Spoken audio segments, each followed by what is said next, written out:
Okay. Here we are, punters, part 3. We'll have a good look back at the Flemington meeting. So how good's the winner of, what's it called again? Royal Symphony. Royal Symphony. It's the Caulfield Guineas winner already, isn't it? That's it, yeah. It'll be a tight schedule there for Tony McAvoy. He'll do well to manage that. He seems quite keen to run again in 2 weeks. What'd you price it? I had it much longer than the market. So there was a lot of, I would think there was a lot of stable tip and stable information in that price, because it had only won on the synthetic, and it had been extremely impressive on the synthetic, right? So yeah. Tick, tick, tick there. But it had a jump out since, and it was an 800 metre jump out, and it didn't pick up another horse. So that put me on the back foot a little bit. Yep. And in the race, it actually did the same thing in the race as it did in the jump out. Yes. Like when Dwayne Dunn first asked it, the horse just wasn't interested. And then all of a sudden, yeah, they just found 2 more gears. Like, yes. So it's obviously a highly talented horse, and the stable knew it was a highly talented horse. So I'm pretty, I like the fact that in 2 weeks' time it's going to run over a mile, Yeah. and we can have another look at it in an no-beating race, because it'll probably be $1.30. Yes. Yeah. But I'd like to see it again and just see what kind of substance it does, because as you say, getting back to last isn't going to win you many big races. Now, you can ride it arrogantly when you're better than the opposition at this time of year, but coming through, I don't know. Anchor But Bid, it's a 2-year-old, and but we're approaching its 3-year-old season. yeah, You know, at 1,600, 2,000, what I mean, you know, assuming this horse continue to stretch itself out, yeah, it'll have a lot of fun. But 3-year-olds, Oh, of course. you know, in its Yeah. own age group, you know, Yeah. it's happy days if you own that horse. So Anchor Bid though, I reckon, now I always say beware the unlucky runner, but it came through that very fast Ballarat race, and then just the gate didn't open. I can see that just smashing a weary midweek Sandia mate. That's probably the only one I want to take out of the race, because we can see the other one again. Up the straight, what'd you do, race 2? I backed both. Well, I backed Overstep. Well done. It was just a small winning result for me, but the horses I had stronger bets on were Ashlaw and Ken's Dream. So I'm always very conservative with my betting in these straight races, because you can walk the track and you could spend 5 hours out there checking every blade of grass on the course. Yeah. But if the jockeys don't know where to go, they don't know where to go. Yeah. This, fortunately, I found the $8 overstep, which was great.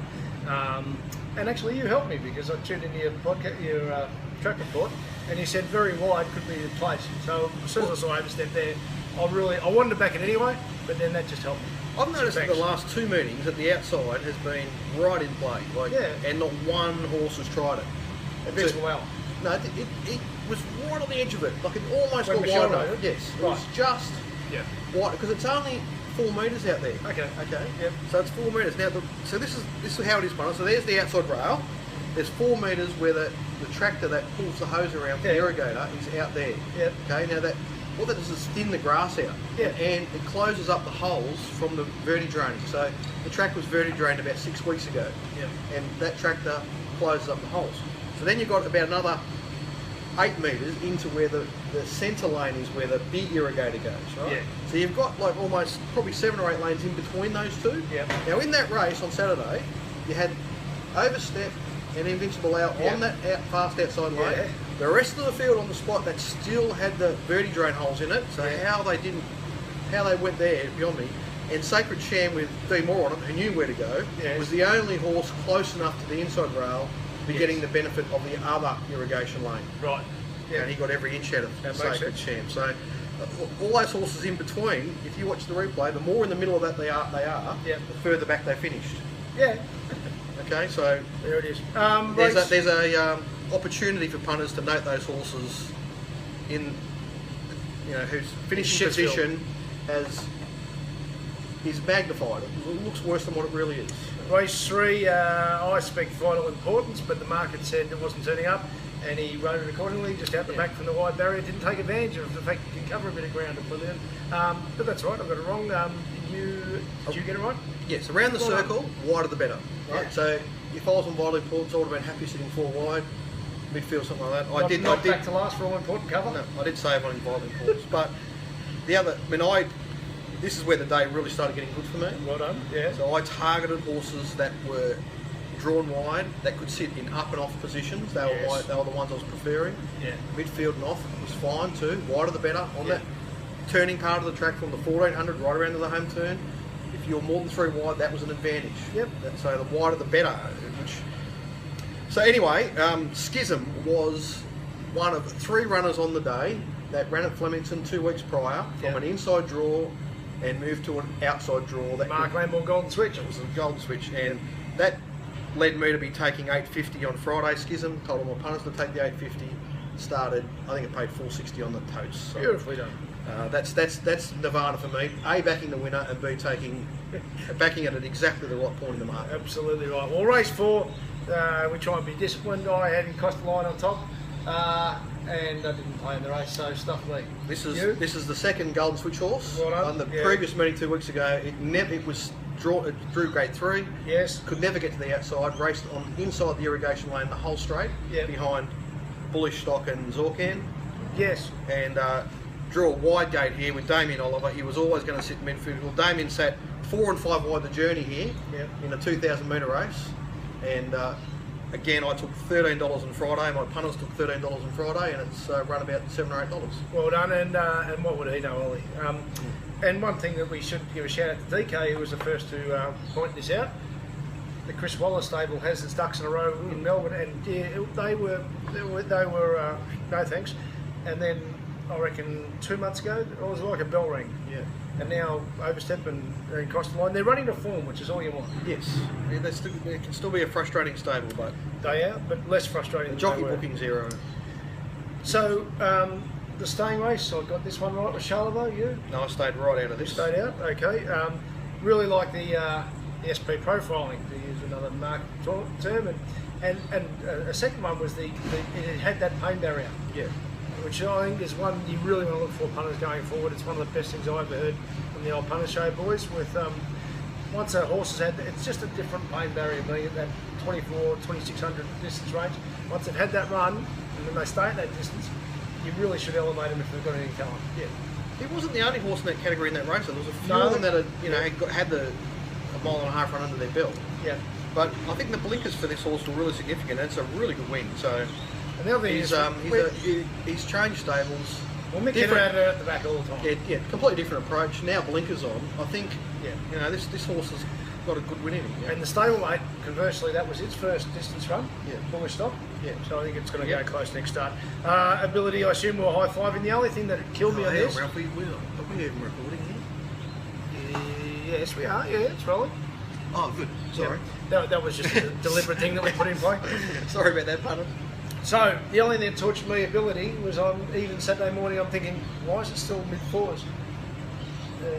Why hasn't the market come for it? Well, in the end, I think there was a bit of low 4s in the fair just beforehand. But so you liked it, I liked it. I actually saved with Huston Eagles as pain-free photo for me. Talk to me about the dynamics of the betting there. Why was it so generous? Do you think? I thought because it was a really generous, a really dense race. So it was. Right. A clear top pick, right? Because it gelded new horse, right? Yep. Coming off a dynamic win. Yep. But it was second up, so that's a bit of a, that's a bit of encouragement for those that want to lay it. Right. And then you've got to, if you're an early price assessor for one of the corporates, you've got to put a price against all the other runners in the race. Yes. Okay. Now there weren't many you could put the pen through, so it was a dense race. So they've got to put a price there. So even though they've got 25% to work with. Yeah. The more percentage you take up with the favourite, the bigger prices you're going to put on other runners, and some of them are going to have interest in them. So that's just the nature of it. Now. I had no doubt it was going to be well backed. It was just because it was a clear top pick. Yeah, it's always going to get to the floor. I marked it 350. I took 325. I took the 420, and I wasn't surprised that mid-morning all that disappeared. Yeah. Right down to $3, but then it bounced back out. It's jumped 370. So because there was just too many other runners in the race. And it was going to get back. Yeah. Well, it didn't. It was going to. No, it wasn't going to lead. That's for sure. Yeah. So, Anyway, so it was a good result. It probably should win again. Yep. That'll be better third up. And then it was Yeah, the other part that factors in the price for Ralph is it's a straight race. Yes. So, you know, that's going to, again, but there's going to be layers around for a clear top pick in straight races. And Paddy has Big got field. Huston Eagle going very well now. Yep. He lost his way there for a bit. I assume there was something behind the scenes because he generally was a pretty consistent horse there for a while, Huston Eagle, and Yeah. now he's got a bit of a consistency. I got pig-headed here, and I just loved Shahitzi's win, but eventually weight becomes a tipping point. Yeah. And Kenny Essen, monster weight swing, but not just weight swing, but then Bo Merton's star informed jockey. And secondly, I think the psychology of weight, that Mark Lamborn actually touched on the podcast as well, I think that had something to do with their tactics on Shahitzi rather than just letting it really run and feel pain. So it's my fault, but I didn't lose much on the race, but I lost the race. Equally, it had something to do with the tactics on Kenny Essen. I mean, Yeah. Bo could have sat midfield, you know, rode it pretty, Yeah. peeled out, and potentially won the race by 2 lengths, Yeah. right? But he knew that his main danger in this race was Shahitzi. Yep. He applied pressure to it throughout. Yeah. Sat he was there. Yes. He was there saying, "Be McCool, you are not getting out of my sights." Yep. And in the end, you win a lot more races riding like that than you do trying to be pretty. Absolutely, yeah. Now, I level staked them. I didn't see any other chances in the race, and you know, Invincible's best is okay, but it actually had an issue on the day, so we don't know Yeah. that. But as you said, one was being ridden out the back with not only intent, the other one was ridden with intent and got the prize, and well done. I think Shahitzi can bounce back though. Next start will be very interesting next time. He's a talented horse. Yep. And a courageous horse. The last race here, I got this one wrong, but I had a big win lead by then and didn't give it back. So it wasn't much of a race though. It was a blowout, including the Perth horse being scratched. It was extremely disappointing to have Samovar out of the race. It just changed the whole dynamic of the race. I think I would guess. I don't want to direct the criticism to the wrong place here. That T Sadler was riding specifically to instructions with the race in 2 weeks in mind. Yeah, and, we're talking about Rural, I've only got 30 seconds left, so, Yeah. but an owner got in touch with us after and said, no, because of the weight and the barrier, we had to go back to the finals in 2 weeks, and I'm thinking, I'm sorry, I thought it was actually a race on the barrier trial. Yeah, exactly. So if he had been allowed to just sit midfield, 4 wide, he wins the race. RaceTrackRalphy.com.au, Darren Potter's race assessments as he goes click, and turns it off, turns it off. Good on you, punters.